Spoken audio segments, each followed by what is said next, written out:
Assalamualaikum warahmatullahi wabarakatuh. Rahayu Sagung Dumadi. Kembali lagi di channel Babat Nusantara. Pada kesempatan kali ini, saya akan menceritakan sejarah tentang Sang Hyang Pugu Antaga. Tidak usah berlama-lama lagi, mari kita masuk ke ceritanya. Sejarah Antaga. Wayang kulit dalam benak khalayak umumnya juga disebut sebagai wewayanganing agesang, yang diartikan sebagai gambaran atau cerminan hidup manusia. Meskipun dalam tampilannya diwujudkan secara simbolik, wayang dapat dipahami sebagai gambaran hidup atau wewayanganing urip. Pada pertunjukan wayang, banyak memberikan kisah inspiratif yang tertuang di setiap adegan yang digelarkan. Mulai dari kisah dramatis yang mengupas kesedihan, kepedihan, kebahagiaan, dan ketentraman dalam menjalani proses kehidupan. Cerminan hidup yang ada pada pertunjukan wayang disajikan secara simbolik dalam bentuk boneka atau wayang kulit. Boneka atau wayang kulit tersebut juga dipahat sehingga membentuk sebuah gambar dan diproyeksikan di atas kelir yang diterangi dengan sebuah lampu blencong. Adapun cerita-cerita yang diambil yaitu dari epos Mahabharata dan Ramayana. Kehidupan adalah tahap pertumbuhan. Dalam proses pertumbuhan ini, ada sejumlah pilihan warna, antara lain hitam-hitam, hitam-putih, putih-putih, terakhir kosong. Tahapan hitam-hitam merupakan tidak ada hal yang dilihat benar kecuali kesalahan dan kesalahan. Ruangan hitam putih hanya satu sisi yang benar, sisi lain selalu salah. Lingkaran berwarna putih-putih semua tampak memiliki kebenaran, sedangkan di puncak pencapaian tidak lagi ada penilaian. Tidak ada kebenaran dan kesalahan, semua mengalir sempurna apa adanya. Manusia dilahirkan dari rahim seorang ibu. Sejak lahir, manusia adalah makhluk sosial yang tidak bisa hidup sendiri. Maka dari itu, perlu adanya bantuan orang lain untuk hidup. Kendati demikian, manusia tidak selamanya menggantungkan hidupnya pada orang lain. Terkadang, manusia juga harus belajar tentang kemandirian hidup. Beranjak dewasa, masalah yang ada juga memberikan pembelajaran tentang arti sebuah kedewasaan. Berpikir logis dan luas serta tidak terbelenggu oleh rasa iri, dengki, dan sombong. Menciptakan ketentraman hati, bahwasanya menerima keadaan dan kenyataan adalah proses menjadi manusia yang dewasa dan mampu menyadari atas semua kesalahan yang telah diperbuatnya. Berangkat dari hal di atas menginspirasi penyaji untuk mewadai kisah kehidupan dengan berbagai masalah tentang arti pendewasaan diri. Dalam suatu lakon yang berjudul Sang Hyang Pugu Antaga. Lakon ini menceritakan tentang seorang togok yang memiliki watak sombong, ambisius, dan selalu ingin memperlihatkan bahwa dia yang paling hebat dibandingkan dengan kedua saudaranya. Hingga pada suatu ketika diutus ayahnya turun ke dunia. Sesampainya di dunia bertemu dengan Raja Angkara Murka yang bernama Prabu Sarawito. Melihat para rakyat Prabu Sarawito yang ditindas oleh rajanya, Antaga merasa iba dan mempunyai keinginan untuk mengalahkan Prabu Sarwito. Dalam peperangan melawan Prabu Sarwito kalah oleh kesaktian Prabu Sarwito sampai menyebabkan dirinya menjadi buruk rupa. Dan disitulah titik balik seorang Antaga. Pada akhirnya dia mulai sadar bahwa sikap dan perbuatannya membawanya jatuh ke dalam jurang kehidupannya. Kemudian Antaga memutuskan untuk menjadi pamong Raja-Raja Angkara dalam rangka menyadarkan pada perilaku yang tersesat. Bener lan luput, olo lan becik, lawan lang bejo, ciloko mampan saking badan priyangga, dudu saking wong liya, mula dan ngati-ngati, saketing diregamo, singgonamo den elingo. Ungkapan Jawa tersebut sering terucap oleh banyak orang.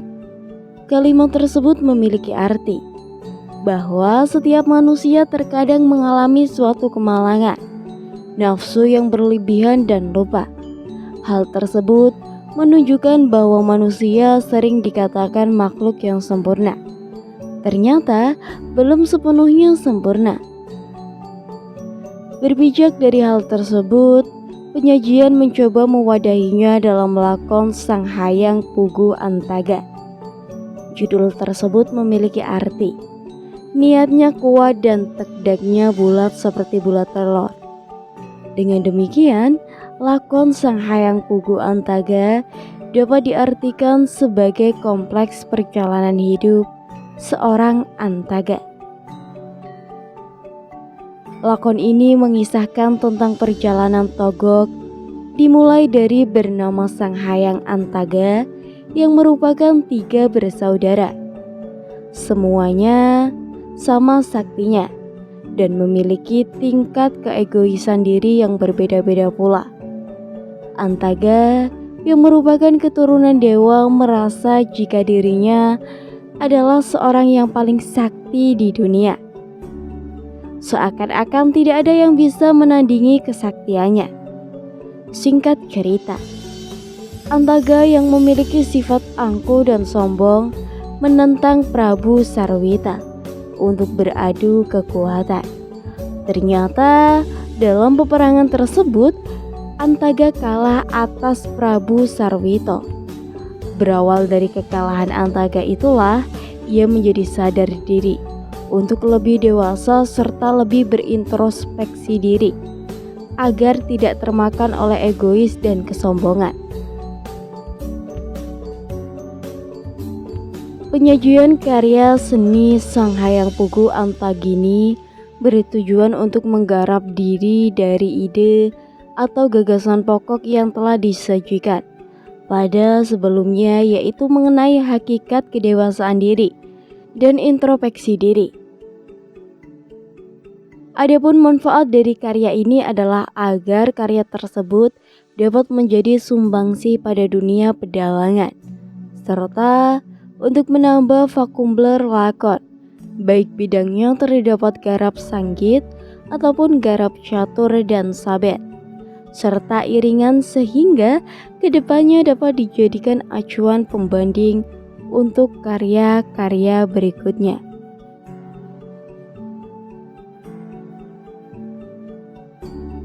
Menurut Serat Purwacarita, Sang Hayang Tunggal menikah dengan Dewi Rektawati dan melahirkan telur yang kemudian menjadi 3 bayi, yakni Sang Hayang Antaga, Sang Hayang Ismaya, dan Sang Hayang Manikmaya.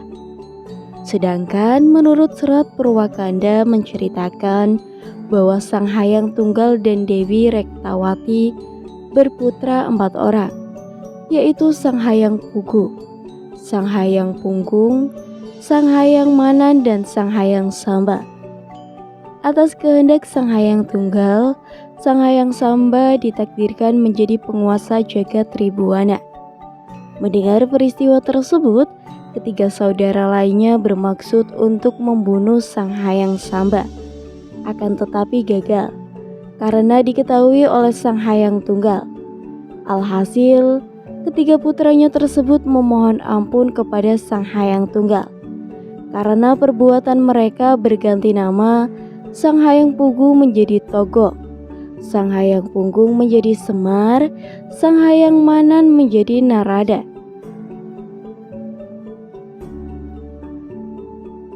Dia adalah anak dari Sang Hyang Tunggal, yang juga merupakan saudara kandung dari Sang Hyang Ismaya dan Sang Hyang Manikmaya.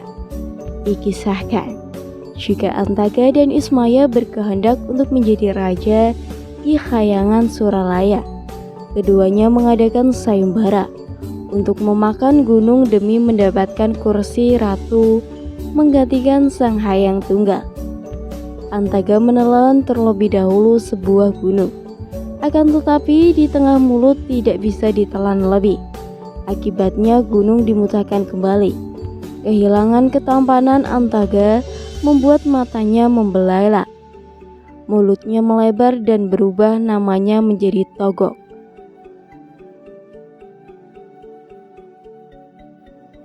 Ditangkaplah sesuatu itu kemudian dipuja dan menjadi 3 bagian. Dunia tersebut yakni dunia Teja dan menjadi Maya. Keduanya yakin Teja dan Maya menghanturkan bakti kepada Sang Hyang Wasesa. Dengan seperti itu, Sang Hyang Wasesa berkata, jika adanya Tega dan Maya karena dirinya, maka dari situ Sang Hyang Wasesa adalah penguasa. Teja dan Maya adalah yang dikuasai.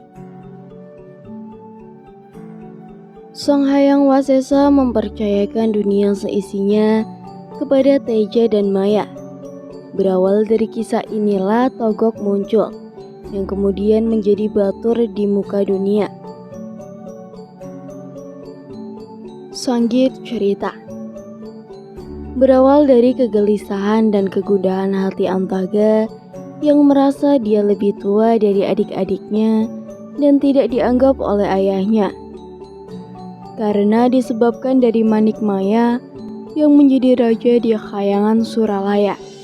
Mengetahui hal tersebut, Ismaya menghampiri Antaga dan bertanya, apa yang menyebabkan dirinya seperti itu. Antaga mengutarakan semua yang menyebabkan dirinya gelisah.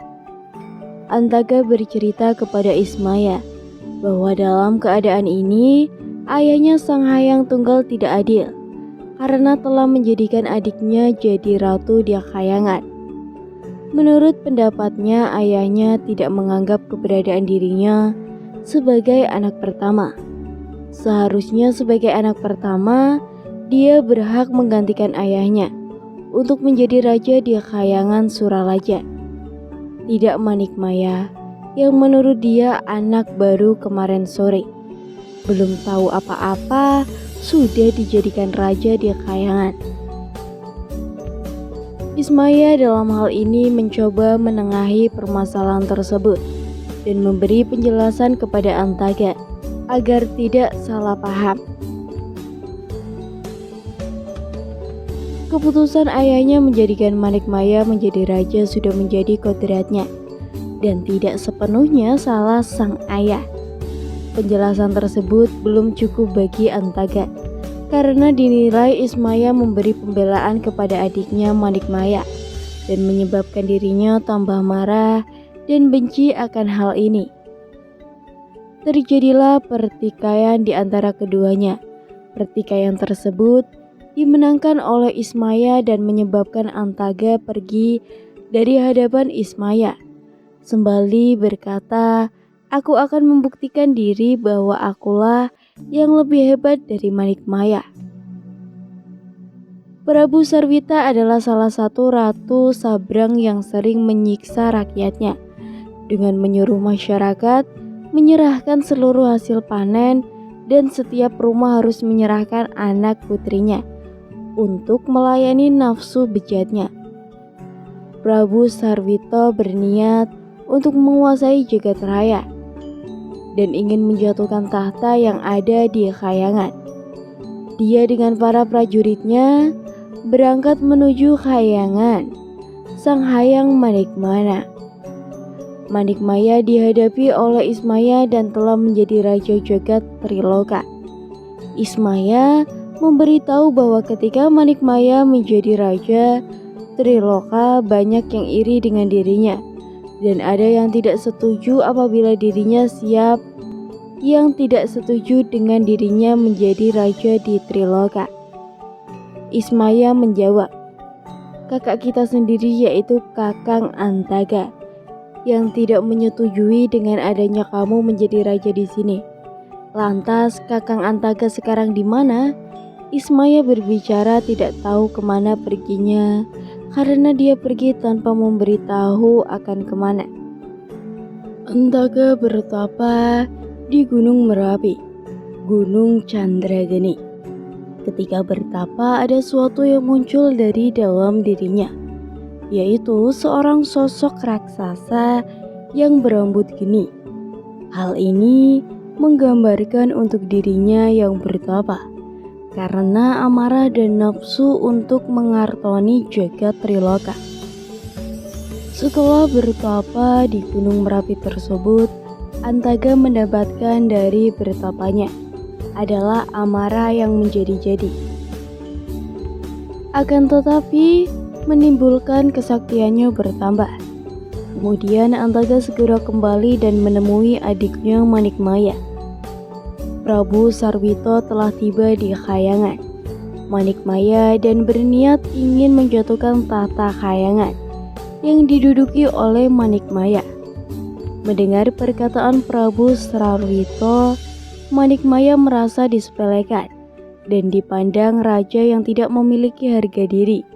Dengan seenaknya sendiri ingin merebut tahta kerajaan untuk menjadi raja di jagat Triloka. Kemudian terjadilah pertikaian di antara kedua belah pihak. Antara dari kejauhan melihat ada ramai-ramai di Khayangan. Karena merasa heran, lalu dia mencoba mendekat. Setelah mengetahui semuanya, Antaga berniat untuk membantu adiknya. Akan tetapi, dalam benaknya memiliki pamrih. Agar tetap bisa menjadi raja, Antaga membantu Ismaya dan Manikmaya dari serangan Prabu Sarwito. Antaga berkata kepada Prabu Sarwito, "Hei Sang Prabu, jangan kau cari musuh yang tidak seimbang denganmu. Sekarang musuhlah Antaga yang akan memusnahkanmu dari muka bumi ini." Kemudian Prabu Sarwito berganti menyerang Antaga. Setelah pertikaian di antara keduanya berlangsung lama, keduanya mengeluarkan ajiannya masing-masing. Kekuatan yang ditimbulkan dari keduanya menyebabkan Antaga dan Prabu Sarwito berubah wujud menjadi jelek. Manikmaya dan Ismaya yang mengetahui akan hal ini langsung menghampiri kakaknya. Kemudian Antaga merasa sangat bersalah karena dia menganggap gemerlapnya tahta dan harta itu membuatnya jadi seorang penguasa. Akan tetapi malah sebaliknya, ternyata semua itu membuatnya lupa diri dan merubah dirinya menjadi buruk rupa. Bahtara Antaga atau yang sering disebut Tokek adalah cucu Sang Hyang Wenang, seperti halnya Semar dan Bahtara Guru. Tokek dan Semar adalah tokoh Punokawan. Meskipun tugas mereka sebenarnya berbeda dalam membimbing para kesatria, nasib Togok tidak seberuntung Semar ketika berada pada pihak kesatria yang berbudi luhur. Sedangkan Togok justru harus membimbing para kesatria yang berwatak angkara. Tokoh Togek dalam pakeliran wayang kulit Purwo bahkan sering dipandang sebelah mata karena posisinya berada pada pihak yang jahat. Berdasarkan paparan tentang tokoh Togek tersebut, menyajikan bermaksud makna keluhuran budi seorang Togek dalam wayang kulit Purwo. Togek atau Bahtara Antaga yang terlahir sebagai cangkang telur tentu mempunyai sifat yang melindungi putih dan kuning telur. Berdasarkan fakta, takdir Togek harus membimbing para kesatria yang berwatak angkara. Namun Togek tidak serta-merta meninggalkan keluhuran budi yang telah terpatri dalam jiwanya. Togek menerima perintah Sang Hyang Tunggal. Dengan lapang dada, Togek selalu menjadi punakawan meski yang diikuti adalah raksasa jahat. Togek selalu mengungkap kata-kata bijak, meskipun tidak didengarkan oleh para majikannya. Perjalanannya hidup Togek merupakan salah satu bentuk dari semangat, serta perjuangan Togek untuk menjalankan amanat Sang Hyang Tunggal demi menjalankan takdirnya. Adapun diantaranya wayang baru yang akan ditampilkan kembali, salah satunya adalah tokoh sentral dari lakon ini, yaitu Antaga. Penyaji telah mempersiapkan beberapa tokoh inti yang membutuhkan penciptaan tokoh wayang kulit demi berlangsungnya karya ini, seperti tokoh Tejumaya, Sarwito, dan Manikmaya. Wayang baru yang akan dibuat tersebut sebisa mungkin memiliki wanda atau bentuk wayang yang mencerminkan karakter setiap tokoh dan lakon Sang Hyang Puguh. Antara lain, tokoh Sang Hyang Tunggal merupakan tokoh figuran yang berperan sebagai orang tua Antaga. Tokoh Manikmaya Ratu merupakan Manikmaya menjadi ratu di Khayangan, Suralaya sebelum mempunyai titihan lembu Andini. Tokoh Ismaya, Manikmaya muda dipilih sebagai visualisasi tokoh Manikmaya sebelum menjadi ratu, difungsikan sebagai pendukung konflik terjemahannya selama Ismaya. Tokoh Prabu Sarwito. Prabu Sarwito merupakan tokoh antagonis yang berperan menjadi musuh Antaga. Prabu Sarwito berasal dari negara Malasapura yang mati terkena ajian Antaga. Lakon Sang Hyang Puguh Antaga ini merupakan lakon yang berangkat dari gagasan tentang introspeksi diri dan kedewasaan pribadi. Semuanya terbungkus rapi dalam konsep pakeliran padat. Karena konsep padat bukan merupakan konsep yang mudah, maka itu perlu adanya kreativitas khusus yang harus selalu dimunculkan dalam proses latihannya, supaya kesan dan pesan lakon dapat terwadahi dengan kompleks dan rinci dalam pakelirannya. Patet 6. Adegan Khayang Suralaya. Kayon dibedol dari gawang tengah lalu ditancapkan di gawang kiri dan kanan dengan posisi miring. Kemudian tokoh Sang Hyang Tunggal muncul dari gawang kanan dengan ditutupi kayon hakikat lalu tancap. Iringan gending sirep, gending undar muncul tokoh Manikmaya dari gawang kanan, kemudian gending suwu kinem. Ireng gembuleng himawan, munggowing tawang, hanglimputi sunare hayang pertonggo pati, awit kaperwan ingkang lagya nandang emang lan menika tak warnane Sang Hyang Tunggal wewisike. Karmo banget nggenya menggalikaken sinten ingkang pantes angkaratoni Triloka ing antarning putra tetiga. Yang kedua, adegan monolog Antaga. Tokoh Sang Hyang Tunggal dan Manikmaya dibesarkan dibuat bayang-bayang. Lalu dari bawah kelir muncul tokoh Tejumaya dengan bayangan membesar, iringan titiran kemudian sirep dan monolog. jaga Dewa Batara tak rasa kahanan. Kang dumadi iki wis nara bener. Awit saka rasa pangresaku, Kanjeng Rama wis pancindhe ban siladan anggone Gulaweta lan pernahake marang para putrane. Kena ngapa kudu Manikmaya kang dadi ratune Triloka dudu Terjamaya. Kemangka Terjamaya iki putra kang tinemu barep ning kena ngapa ora dianggep.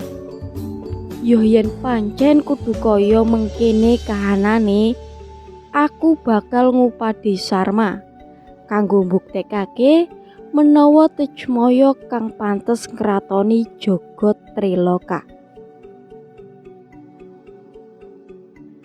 Yang ketiga, adegan Malasapura.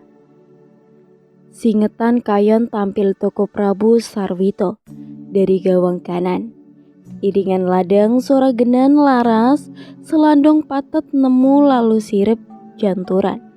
Gending undu tampil Toko Pati dari gawang kiri, lalu nancep di gawang kiri, kemudian gending suwuk gropek. Sumangga songoran, adigang adigung adiguna, gumadung kumpulakung terus anggugung diri. Ngenggih punika wernane Narendra ing Malasapura jejuluk Prabu Sarwito. Ngegul-ngegulake dupe darbe kasakten linawi. Pramila lagak pesmone ananguk kang jangga. Ngungalake danda kaya nantang-nantangan sok sinten kang ana ing pangkerepane. Mula dateng nate anyawang ing ngandhep tan weruh para kawulane kang tansah ase sambat. Nganggak-anggak uripe kaya pecat-pecat nyawane, labet dateng ayem perjane.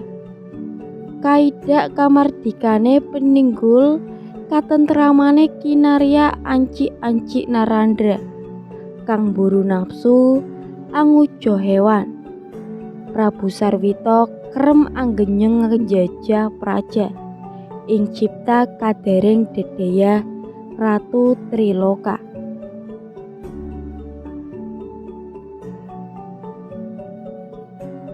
Lakon yang disajikan oleh penyaji yaitu tentang kisah Toko Antaga. Penyaji bermaksud untuk mengembangkan gagasan tentang kemandirian dan rasa mawas diri yang kemudian diwadahi dengan Toko Antaga pada lakon Sang Hyang Pugu Antaga. Hal tersebut dilakukan demi tercapainya harapan penyaji terhadap penciptaan karyanya. Manusia adalah makhluk sosial yang tidak bisa hidup dengan sendiri. Dengan kata lain, manusia adalah makhluk sosial. Efek dari ketidakadilan orang tua yaitu anak-anaknya yang menjadi korban, seperti yang pengakrak sajikan dalam lakon Sang Hyang Pugu Antaga. Karya ini mencontohkan orang tua yang pilih kasih kepada anak-anaknya. Perasaan batin yang dimiliki Toko Antaga menjadi landasan pemicu timbulnya konflik antara saudara kandung dengan penyebab kemiskinan, rasa toleransi dan keluargaan, sehingga mengakibatkan munculnya rasa iri, dengki, dan merasa paling benar. Penyaji merasakan bahwasanya dalam lakon yang disajikan ini memiliki terkaitan satu sama lain. Introspeksi diri adalah salah satu cara yang dapat digunakan untuk menyelarasakan persamaan satu sama lain, agar tidak timbul egoisme. Konflik-konflik yang ada merupakan konflik yang muncul akibat rasa egois dan mau menang sendiri dari dalam diri Antaga. Berawal dari keseriusan penyaji yang kemudian berhubungan dengan rasa adigang, adigung, adiguna, maka diwadahilah lakon Antaga ini dalam pakeliran yang berangkat dari gagasan rasa kepedulian terhadap dunia sekitar, terciptalah karya dengan judul Sang Hyang Pugu Antaga. Karya ini akan menggunakan alur cerita berdasarkan konflik pribadi, sesuai dengan realistis dan dikemas dengan pakeliran padat. Hambatan sosial yang dialami oleh penyaji yaitu tentang sumber tulis ataupun narasumber tentang lakon Sang Hyang Pugu Antaga yang membahas tentang Perjama, Ismaya, dan Manik Maya.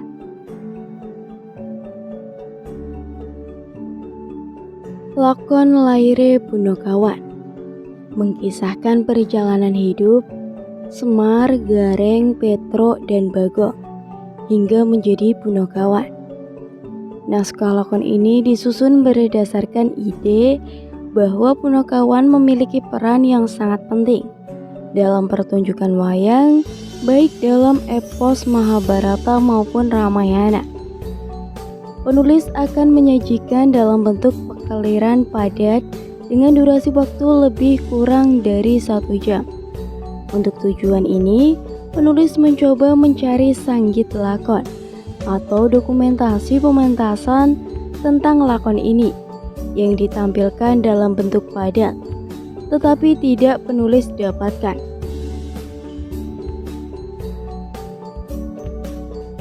Asal-usul Gareng dan Petro. Ada beberapa versi yang menceritakan asal mula Gareng dan Petro. Ada versi yang menceritakan bahwa Gareng dan Petro adalah kakak beradik. Tetapi versi lain Gareng dan Petro muda bukanlah bersaudara, tetapi memiliki sifat yang sama. Versi pertama dapat diamati dalam pertunjukan lakon Semar Lair yang dipergelarkan oleh Ki Gedung Siswanto pada tahun 2016. Dalam pertunjukan ini diceritakan bahwa Gareng dan Petruk sewaktu muda namanya Pecukilan dan Supatra, anak Gandrawa Raja Swala di negeri Pulau Windo. Keduanya meninggalkan Pulau Windo dan ingin menjadi abdi manusia.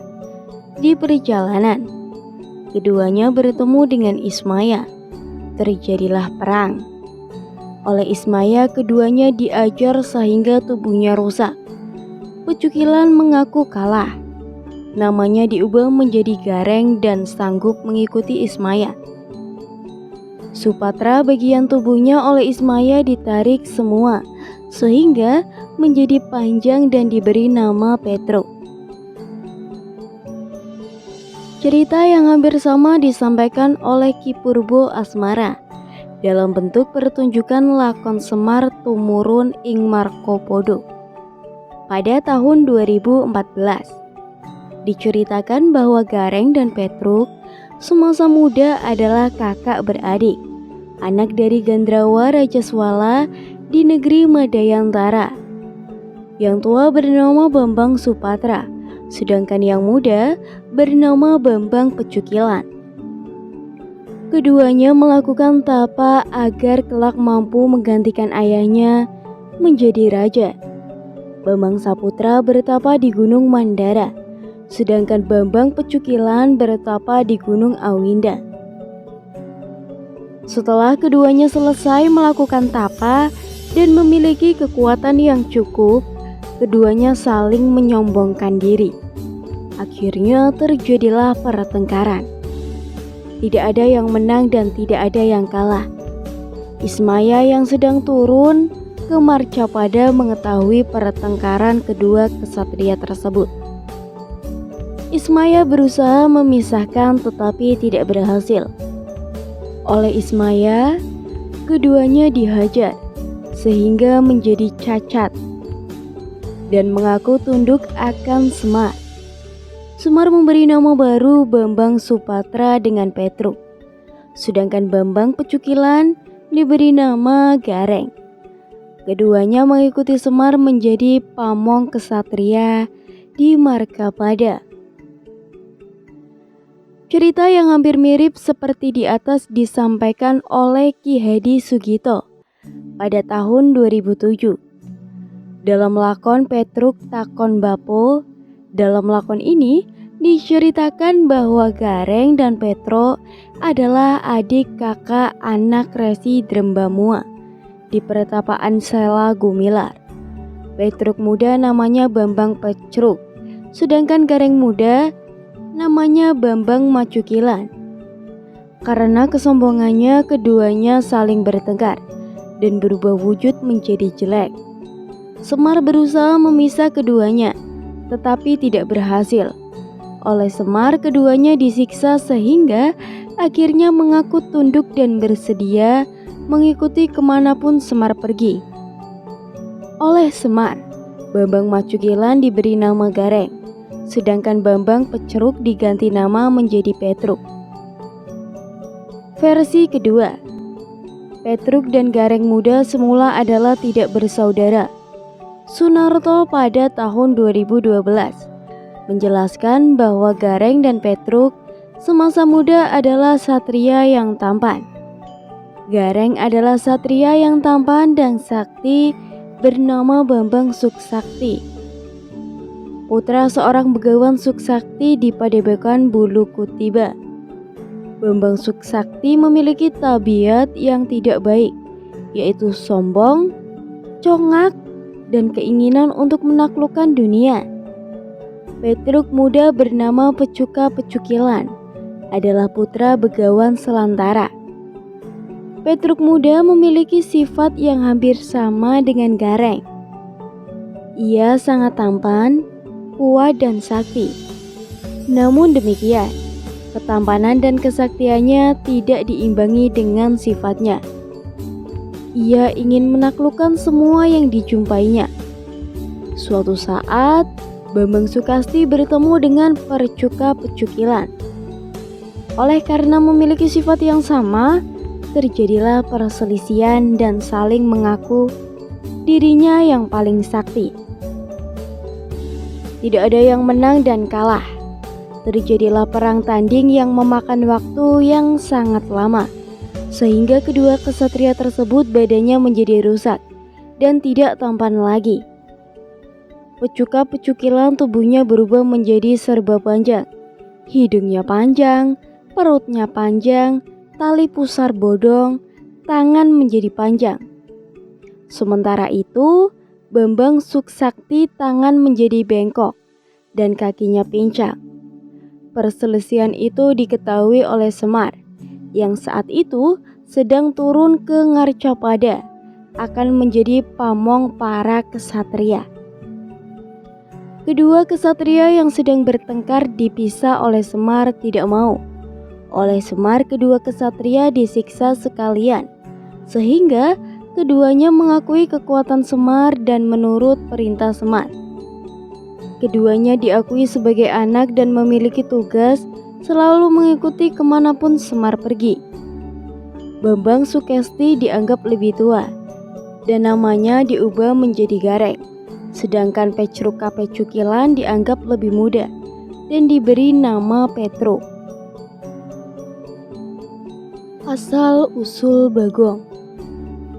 Semua sumber baik pustaka maupun pertunjukan menceritakan bahwa Bagong adalah tercipta dari bayangan Semar. Yang membedakan antara sumber adalah kapan Bagong diciptakan.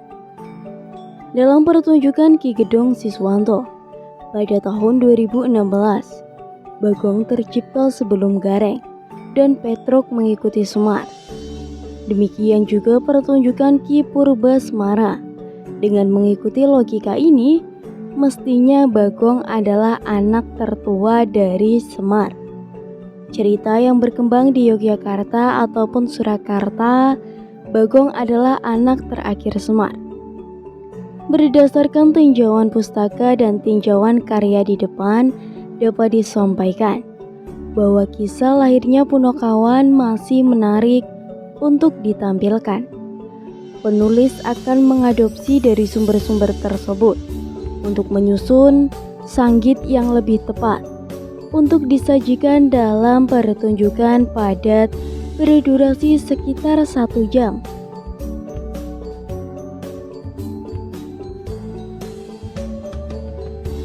Berdasarkan sumber-sumber yang telah penulis pilih, penulis berhasil membuat ringkasan cerita seperti berikut.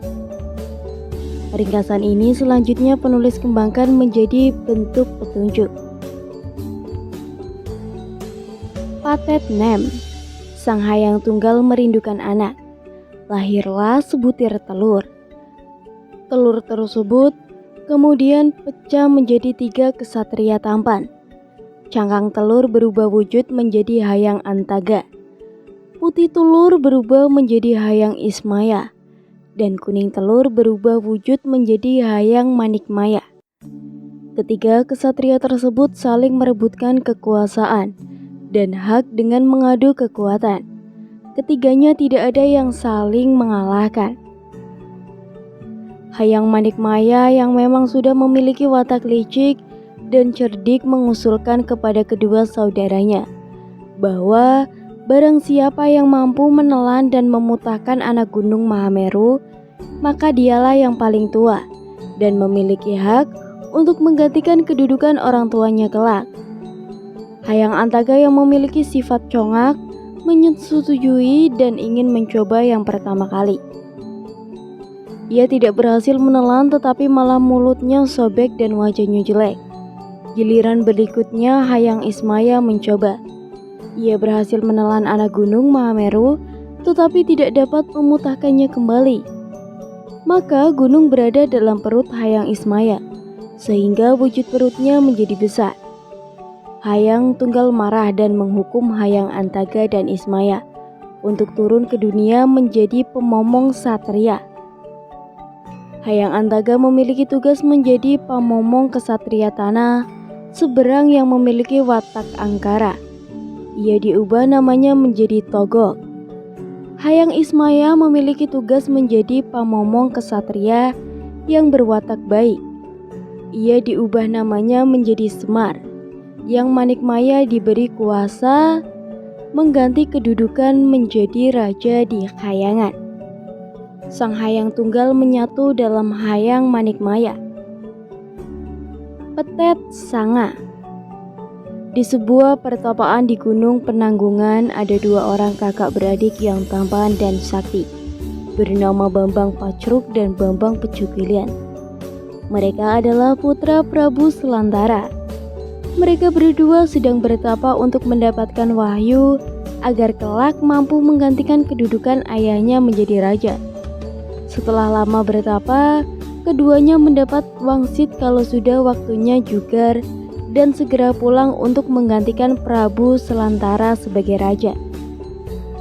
Kedudukan kesatria saling mengklaim kalau dialah yang paling berhak menggantikan ayahnya kelak. Terjadilah peperangan adu kekuatan. Tidak ada yang menang dan tidak ada yang kalah. Peperangan terjadi bertahun-tahun sampai wujudnya menjadi jelek. Semar yang sedang turun ke Arcapada akan menjadi pamomong kesatria. Mengetahui ada 2 orang yang bertengkar, segera dipisahnya. Kedua kesatria tidak mau dipisah, malah mengkeroyok Semar. Semar marah. Bambang Pecukilan mencoba menyerang Semar. Kaki Bambang Pecukilan dirusak sehingga kakinya menjadi pincang dan tangannya diuntir sehingga menjadi cacat. Semar menyudahi menyiksa Bambang Pecukilan asal dia mau berjanji mengikuti Semar. Bambang Pecukilan bersedia mengakui kekuatan Semar dan bersedia mengikutinya. Oleh Semar namanya diubah menjadi Gareng. Bambang Pecruk mencoba melawan Semar. Oleh Semar badan Pecruk dirusak sekalian, semuanya menjadi panjang dan ingatan dirusak. Sehingga Bambang Pecruk menjadi lupa segalanya. Bambang Pecruk merasa kalah melawan Semar dan mengakui Semar sebagai orang tuanya. Bambang Pecruk diganti nama menjadi Petruk dan dianggap lebih muda dari Gareng. Patet Manyura. Prabu Selantara yang sudah lama menunggu kedua putranya bertapa di Mangna Gunung menjadi gusar. Karena sudah menunggu lama tetapi kedua putranya tidak kunjung tiba. Ia segera mencari ke Gunung Pananggungan. Dalam perjalanan ia bertemu Semar. Terjadilah peperangan. Begawan Selantara kalah dan merelakan kedua anaknya mengikuti Semar. Begawan Selantara pesan, kalau suatu saat nanti kedua mengalami kesulitan supaya menyebut ayahnya. Ia akan datang apabila kedua anaknya menyebut namanya. Antara Gareng dan Petruk selalu bertengkar. Semar memberikan seorang penengah ketika terjadi pertengkaran. Maka Semar mengubah wujud bayangannya menjadi Bagong, adik Petruk. Tugas Bagong adalah menengahi perselisihan jika kedua kakaknya berselisih paham. Tancap Kayon.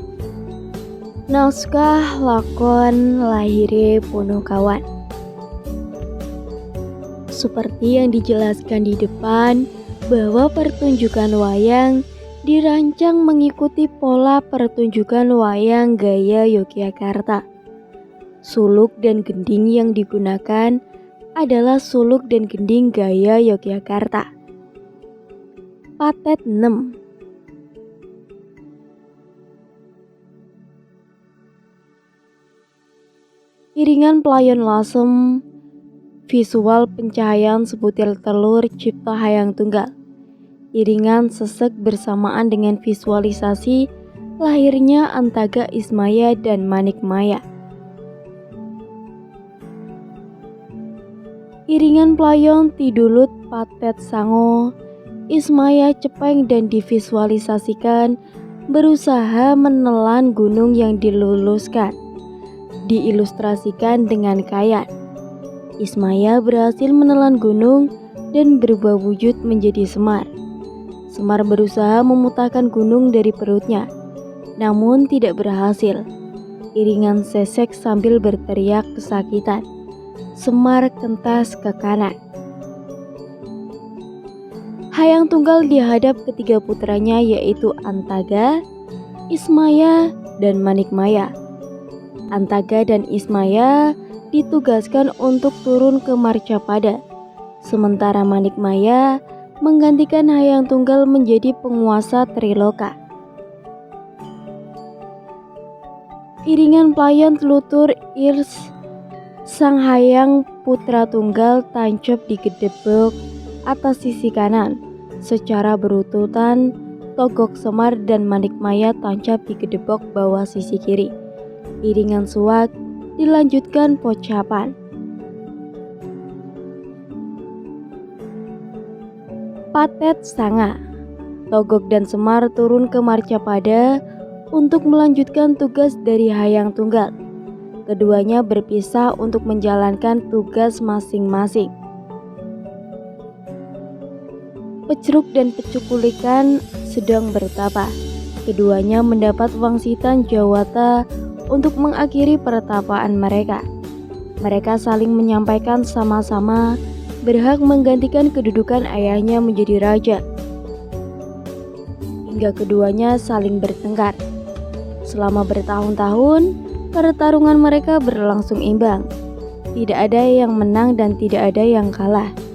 Akibatnya seluruh tubuh mereka menjadi rusak. Tidak lama kemudian Semar datang melerai, tetapi keduanya tidak menghiraukan. Semar pun menghajar Pecruk dan Pecukilan, hingga keduanya minta ampun. Semar bersedia mengampuni keduanya dengan syarat. Keduanya mau mengikuti segala perintahnya. Pecruk dan Pecukilan pun berjanji akan setia terhadap Semar. Iringan Pelayon Sango, Pecruk dan Pecukilan divisualisasikan sedang bertapa. Iringan Rep dilanjutkan janturan. Iringan menjadi Patet Manyura dengan transisi irama seperempat. Notasinya yaitu 112, 332, 112, 332. Pecruk dan Pecukilan divisualisasikan terus bertarung. Iringan sesek Pecruk dan Pecukilan berubah wujud menjadi Petruk dan Gareng. Iringan menjadi Pelayon, Manyarua irama sesek. Semar datang melerai Pecruk dan Pecukilan, namun tidak dihiraukan. Semar langsung menghajar Pecrux dan Pecukilan sampai keduanya tanpa daya. Semar tancap di sisi kanan dengan posisi nyikap. Pecrux dan Pecukilan iringan suak dilanjutkan Pochpan. Iringan Pelayon Manyura visualisasi Semar berjalan kentas ke kiri diikuti Pecrux dan Pecukilan. Prabu Selantara bertemu Semar dengan maksud ingin mencari anaknya Pecrux dan Pecukilan. Semar tidak memberitahukan keberadaan Pecrux dan Pecukilan. Prabu Selantara marah dan terjadi perang. Semar berhasil mengalahkan Prabu Selantaran. Prabu Selantaran mengaku kalah dan menitipkan Pecrux dan Pecukilan kepada Semar.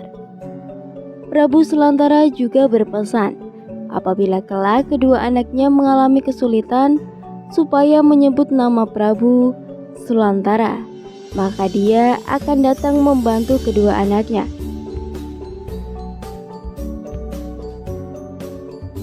Naskah Laire Punokawan ini diadaptasi dari beberapa sumber, baik teks maupun pertunjukan. Sumber teks tentang kelahiran Semar diambil dari Serat Purwacarito. Sementara itu, terjadinya Petruk dan Gareng saya sanggit sendiri dengan inspirasi dari pertunjukan Ki Hadi Sugito dalam lakon Petruk Takon Bapa. Sangat yang saya buat ini apabila dikembalikan dengan lakon wayang gaya Yogyakarta akan mulih. Ketika dilakukan latihan uji coba, pertunjukan ini membutuhkan waktu antara 45 menit sampai 1 jam. Naskah yang penulis buat ini bersifat fleksibel. Apabila ada pertunjukan nantinya dikehendaki dengan durasi yang lebih singkat. Pengurangan adegan dapat dilakukan di bagian awal. Pada adegan pertama, tidak perlu diceritakan asal mula Semar, tetapi dibuat pada adegan pertama antara Ataga, Ismaya dan Manikmaya sudah dalam wujud togok, Semar dan Batara Guru. Dengan kata lain, adegan Manikmaya pertama tidak diketahui dengan adegan pecah telur menjadi Antaga, Ismaya dan Manikmaya, dan adegan Antaga dan Manikmaya menelan gunung, tetapi langsung Antaga dan Manikmaya sudah dalam wujud togok dan Semar. Cukup sekian cerita yang dapat saya sampaikan. Mohon maaf apabila ada kesalahan kata atau penyampaian kata yang kurang tepat. Tetap dukung channel Babat Nusantara dengan cara like, komen, dan subscribe. Tetap stay tune untuk menunggu video-video terbaru dari channel Babat Nusantara. Rahayu, Rahayu, Rahayu.